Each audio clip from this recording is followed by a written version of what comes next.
Selamat pagi anak-anak, apa kabar kalian semua? Selamat pagi, Bu. Pagi, Bu. Pagi, Bu. Kabar baik. Pagi, Bu. Bagaimana kabarnya semuanya? Baik, Baik, Bu. Bu. Baik, Bu. Ya, puji Baik, Tuhan, Bu. semuanya dalam keadaan baik ya. Nah, Amin. hari ini kita kembali bertemu dalam pelajaran bahasa Indonesia. Nah, materi yang akan Ibu jelaskan pada hari ini itu mengenai teks cerita inspiratif. Nah, sebelum kita memulai pelajaran kita, Ibu akan mengabsen kalian terlebih dahulu ya. Dengarkan namanya. Joanetti Aprilia, Hadir, Bu. Yosep Dianeka Putra, Hadir, Bu. Elfrin Catherine Limbong, Hadir, Bu. Dina Angelina, Hadir, Bu. Joanella Apriana, Hadir, Bu. baik. Yiska Misela, Hadir, Bu. Deofili Milano, Hadir, Bu. berikutnya Meliana Sonda, Hadir, Bu. Angelin Claudia, Hadir, Bu. Primus. Izin, Bu. Berarti yang tidak hadir hari ini hanya Primus ya. Kita mulai pelajaran kita hari ini. Ibu share screen dulu ya.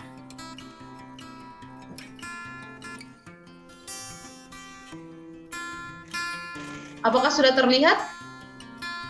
Sudah, Bu. Ya, Bu. Sudah, Bu.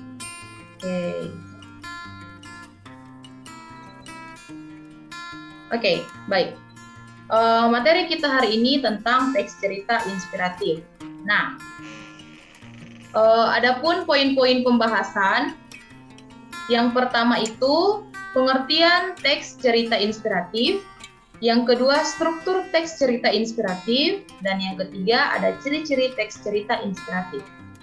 Nah, sebelumnya Ibu mau bertanya, apakah ada yang mengetahui tentang apa sih itu teks cerita inspiratif? Saya, Bu. Silakan Yosef. Baik, Bu. Kalau menurut pengetahuan saya itu, teks cerita inspiratif itu adalah teks yang berisi cerita. Dia bisa fiktif atau dari pengalaman yang benar-benar terjadi, dan dari teks atau cerita tersebut dia dapat menggugah inspirasi dan semangat untuk orang yang membacanya. Baik. Berarti Yosef sudah mengerti ya apa itu teks cerita inspiratif. Apakah masih ada yang lain yang mengetahui apa itu teks cerita inspiratif? Kalau tidak ada, Ibu akan jelaskan ya. Nah, teks cerita inspiratif adalah sebuah kisah yang menggugah pembacanya untuk menjadi lebih baik melalui pengalaman inspiratif dari cerita yang dibawakan. Nah, dari sini kita dapat melihat bahwa pembaca dapat mendapatkan pembelajaran moral atau sosial, serta mampu menanamkan suatu kebijaksanaan baru dalam menjalani kehidupan. Nah, materi yang berikutnya adalah struktur teks cerita inspiratif.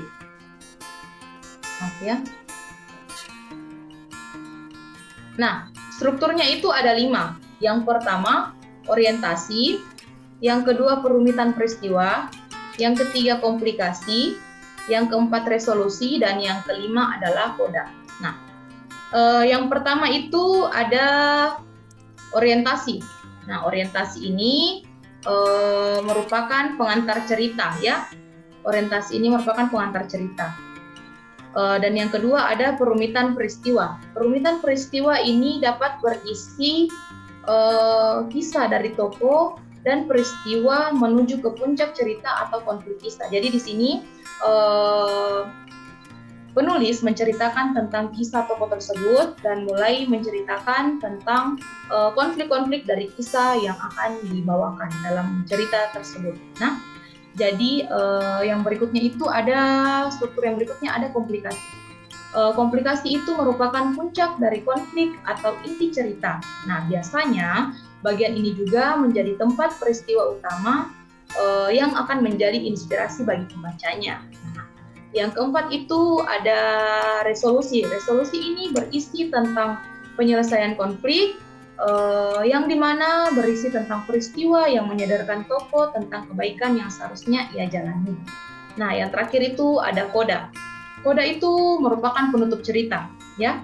Dan di sini dalam koda ini juga berisi kesimpulan serta penjelasan dari pesan moral yang dikandung dalam kisah tersebut. Nah, materi yang terakhir yang akan Ibu jelaskan hari ini adalah ciri-ciri teks cerita inspiratif, ya. Nah, ciri-ciri yang pertama itu cerita inspiratif merupakan bentuk narasi yang lebih bertujuan memberi inspirasi kebaikan kepada banyak orang. Nah, yang kedua itu kisah inspiratif yang baik dapat menggugah perasaan, memberi kesan yang mendalam, bahkan dalam tingkat yang lebih tinggi mampu membuat seseorang berjanji pada dirinya untuk menjadi seperti yang dibacanya. Nah, yang ketiga itu ada ciri yang ketiga adalah teks cerita inspiratif tersebut dapat menginspirasi seseorang untuk berbuat baik, lebih peduli dan lebih berempati terhadap orang lain. Oke, baik. Itu saja penjelasan dari Ibu. Berikut selanjutnya Ibu akan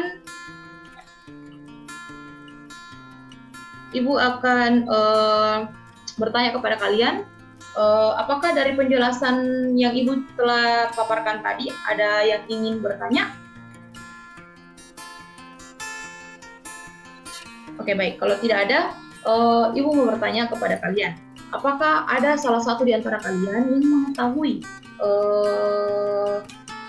salah satu cerita inspiratif yang kalian ketahui? Ada yang bisa menceritakannya? Singkat saja. Saya, Bu. Ya, silakan Elfrin. Terima kasih atas kesempatan yang diberikan kepada saya. Jadi, saya pernah mendengar cerita seorang Stephen yang sedang menderita penyakit langka. Stephen ini sedang senang-senangnya mengembang ilmu di bangku kuliahnya. Namun, dia terdiagnosis menderita penyakit amyotrophic lateral sclerosis, yaitu penyakit yang dapat melemahkan otot dan merusak fungsi otaknya. Bahkan dirinya juga dapat diprediksi bahwa umurnya tidak akan berusia panjang.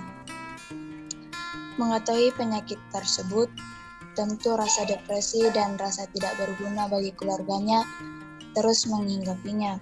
Namun berkat dukungan dari keluarganya, dapat semangat Stephen kembali meskipun harus duduk dalam kursi roda.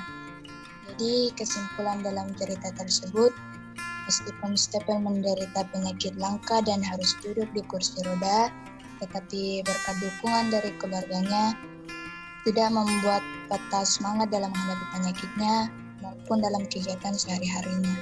Terima kasih, Bu. Oke, baik. Terima kasih Elfrin ya. Ya, itu berarti Elfrin sudah pernah mendengar cerita inspiratif dari orang-orang yang punya kesan hidup yang sangat berarti ya. Nah, baik. Pada materi hari ini, Ibu akan memberikan kalian tugas ya. Tugasnya itu berupa kalian akan membuat teks cerita inspiratif dari pengalaman kalian sendiri ya. Jadi mengapa Ibu menyuruh kalian membuat teks cerita inspiratif dari pengalaman kalian sendiri? Karena Ibu tahu bahwa setiap orang itu punya kisah-kisah yang berbeda ya. Jadi kalian buat teks cerita inspiratif dari pengalaman kalian sendiri dengan menggunakan struktur-struktur yang telah Ibu jelaskan tadi ya. Jadi kalian membuatnya itu dengan memperhatikan kelima struktur yang telah Ibu jelaskan tadi. Baik, apakah ada yang mau ditanyakan lagi? Ya, Bu. Ya, silakan Yosef. Tugasnya ini dia diketik atau ditulis tangan, Bu, dan kapan batas pengumpulannya? Oke, baik. Tugasnya ini kalian kalian ketik serta batas pengumpulannya itu pekan depan ya. Jadi kalian punya waktu 1 minggu untuk menyelesaikan tugas kalian ini. Dan tugas ini kalian kumpulkan di ketua kelas kalian, ya, dikumpulkan di ketua kelas kalian, dan nanti ketua kelas kalian yang akan memberikannya kepada ibu. Oke, sampai di sini ada lagi yang mau dipertanyakan? Ada? Nggak jelas sepertinya, Bu. Ada, Bu. Oke, baik. Kalau tidak ada, Ibu tutup pertemuan kita pada pagi hari ini. Ya, semoga apa yang Ibu jelaskan tadi dapat berguna bagi kalian semua. Selamat pagi dan terima kasih. Selamat pagi, Bu. Terima kasih, Bu.